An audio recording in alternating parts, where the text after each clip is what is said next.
Você está preparado para a próxima crise financeira? Porque os indícios de que ela está cada vez mais iminente não param de aparecer. Sobretudo nos países desenvolvidos, mas aqui no Brasil também. E como que você pode fazer para se proteger nesse momento? No âmbito da sua vida pessoal, da estruturação da sua blindagem patrimonial, dos seus negócios e dos seus investimentos. É sobre isso que nós vamos conversar no vídeo de hoje. Me acompanha aqui então.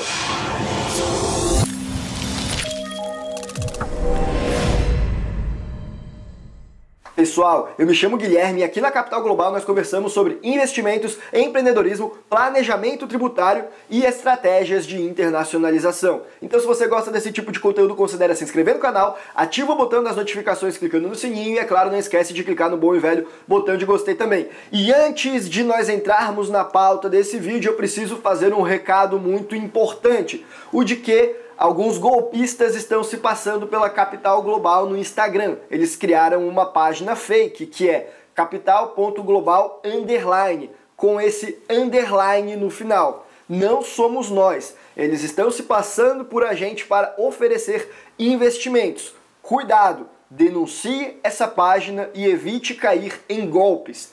Aqui na Capital Global nós temos apenas 2 meios de contato oficiais, que são o nosso site www.capitalglobal.com.br e o nosso e-mail contato@capitalglobal.com.br. Nós jamais iremos entrar em contato com você por algum meio que não sejam esses dois.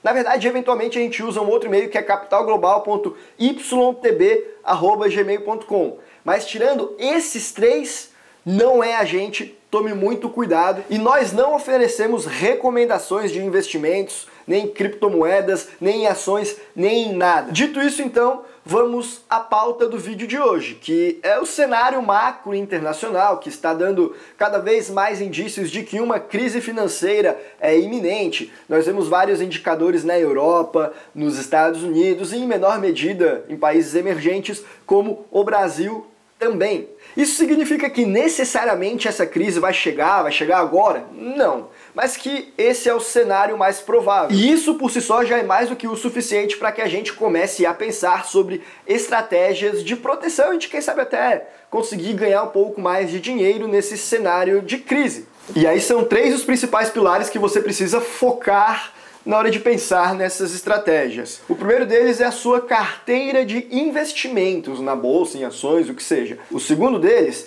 é a sua estruturação patrimonial. Se você tem uma blindagem patrimonial, se os bens estão no nome de empresa, de pessoa física, estão no Brasil, estão fora. E o terceiro deles são questões mais da sua gestão financeira, seja ela da sua vida pessoal ou do seu negócio, caso você seja um empresário. E eu quero focar principalmente nos 2 últimos, porque o primeiro deles, que é essa questão de carteira de investimentos, já tem 1 milhão de canais no YouTube que estão tratando sobre esse assunto. Mas basicamente, já entrando nesse mérito então, na minha visão é hora de você focar em investir em ativos com menor exposição ao risco e com maior liquidez e com uma boa reserva de valor também. Então eu acho que é um bom momento para você ter ouro. Ele pode até sofrer com a crise alta dos juros, pode, mas o valor intrínseco dele foi preservado ao longo de séculos e provavelmente vai continuar sendo preservado. Então, como estratégia de preservação de capital, eu penso ser algo interessante.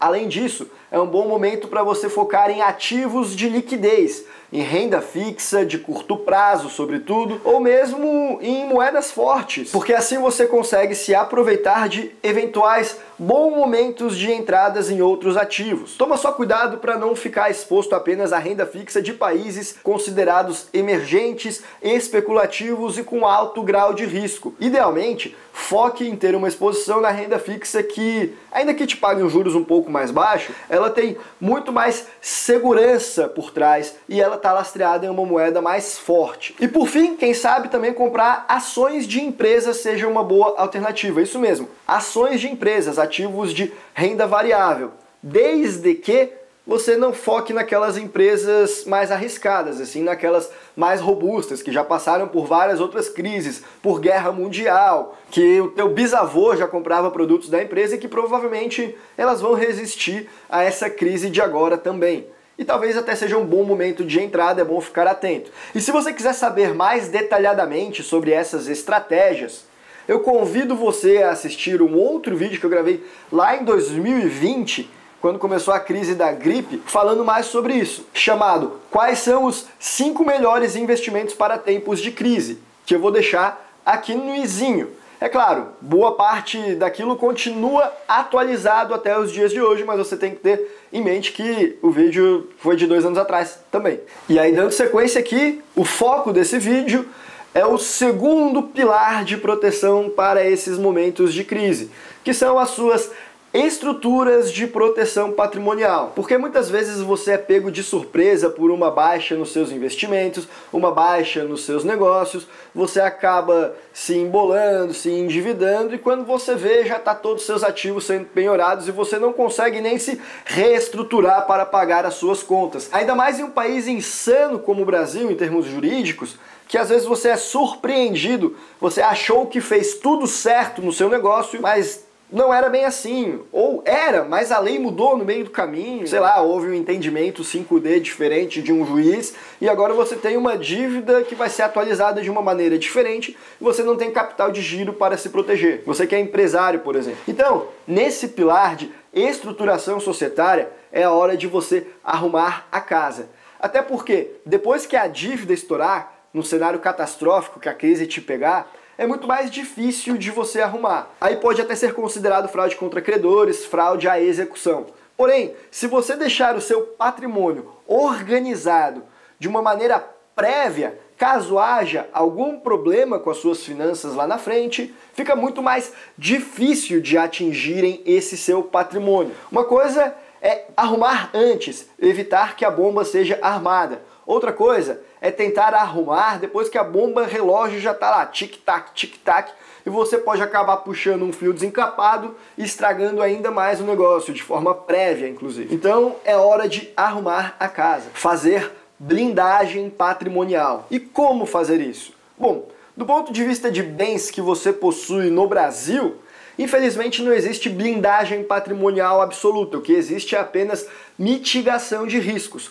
Mas existem algumas estratégias que você pode fazer então, para mitigar esses riscos. Como por exemplo, manter no seu nome de pessoa física apenas um único imóvel, o seu bem de família, porque na maior parte dos casos esse é um ativo impenhorável. Você pode ser processado, você pode estar insolvente, mas a sua casa dificilmente eles vão tirar de você. Tem lá suas exceções, como tudo no direito brasileiro, mas elas, nesse caso, realmente são bem restritas. Provavelmente, o bem de família, a impenhorabilidade dele, é uma das coisas que nós temos de mais concreto em proteção patrimonial no Brasil. Mas vamos supor que você tenha mais de uma casa, você tenha 5, 6. Então uma estratégia que você pode fazer é passar esse patrimônio já para os seus herdeiros agora em vida, para evitar ter tanta coisa no seu nome, para dessa maneira conseguir proteger caso haja uma dívida. Então você pode fazer uma doação do imóvel para os seus filhos com reserva de usufruto, de modo que você pode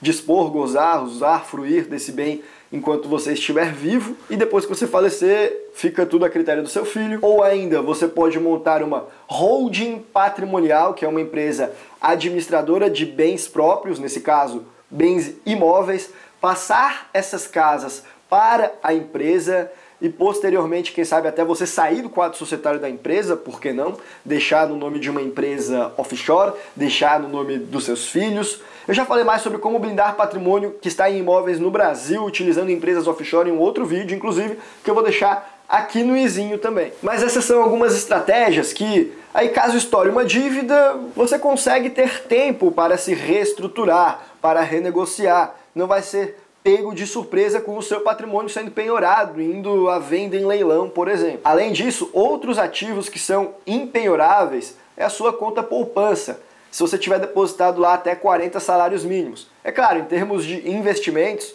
deixar na poupança é péssimo, nem é investimentos. Mas em termos de proteção patrimonial, se você está com um Sisbajude, Bacenjude na sua cola, por exemplo, a sua poupança ela é impenhorável. E não é só a poupança não, a sua aposentadoria, o seu seguro de vida, o seu salário, tudo isso é impenhorável. O seu credor não pode pegar por mais que você esteja totalmente endividado. Mas acontece que, na prática, eles acabam congelando primeiro e perguntando depois. Então, idealmente, se você quer se proteger e blindar patrimônio, você precisa mudar de jurisdição.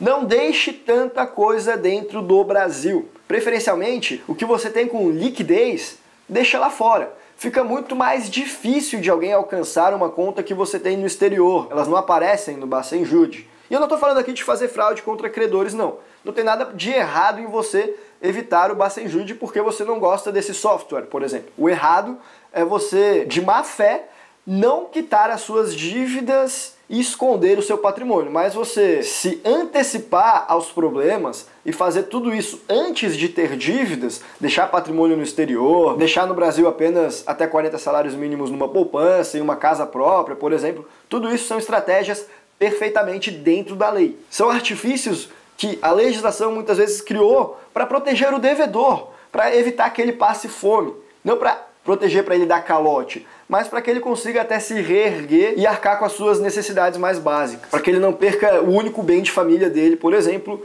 porque não pagou uma dívida. E essa legislação é sim passível de muitas críticas, ela cria um problema maior com crédito no Brasil, claro, mas são as regras do jogo. Você é o jogador, não é porque você discorda das regras que você vai deixar de jogar. Não é verdade? Então, indo nessa perspectiva, você deixar o patrimônio no exterior significa que você vai ter uma proteção patrimonial maior. É mais difícil de credores conseguirem encontrar, para começo de conversa, e ainda mais de eles conseguirem alcançar esse patrimônio uma vez encontrado. Além de você deixar no exterior, você também deixar ele dentro de uma empresa offshore, aí você cria mais uma camada de proteção, que é a distinção da sua pessoa física, passou para outra estrutura, o que torna esse patrimônio ainda mais protegido. A internacionalização é uma saída para você se proteger de uma crise nos seus negócios pessoais, também de uma crise mais interna do Brasil, dependendo de uma mudança de política nos próximos 4 anos, ou ainda que a política que está sendo implementada agora não dê certo nos próximos 4 anos e o Brasil acabe afundando.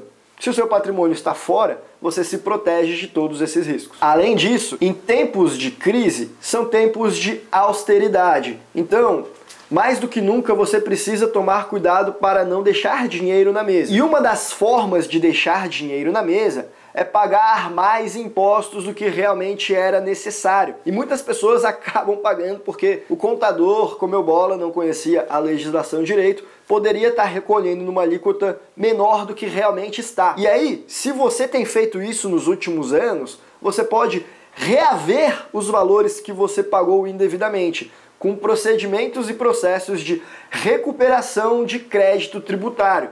É muito conveniente que você procure um advogado tributarista especialista nessa área para que ele possa analisar as contas e finanças da sua empresa para saber se há alguma oportunidade de reaver esses valores. Então, nesse segundo pilar, estruturação societária, proteção da organização do seu patrimônio, mais do que nunca, essa é a hora de blindar aquilo que você tem e de recuperar os impostos que você pagou indevidamente a mais do que o necessário. E por fim, o terceiro pilar que eu quero conversar com você é no âmbito da gestão das suas contas pessoais e também do seu negócio, você que é um empreendedor, um empresário brasileiro. Porque se esse é um momento em que o dinheiro está escasso, é um momento que não é conveniente você se alavancar, pegar dinheiro emprestado, fazer posições maiores do que você possui em caixa.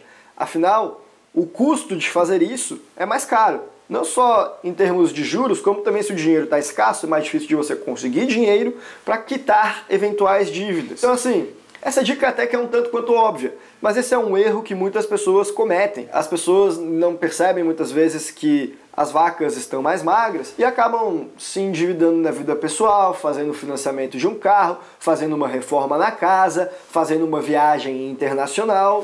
Então, mais do que nunca, essa não é a hora de você aumentar gastos. Pelo contrário, essa é a hora de você aumentar a sua reserva de emergência.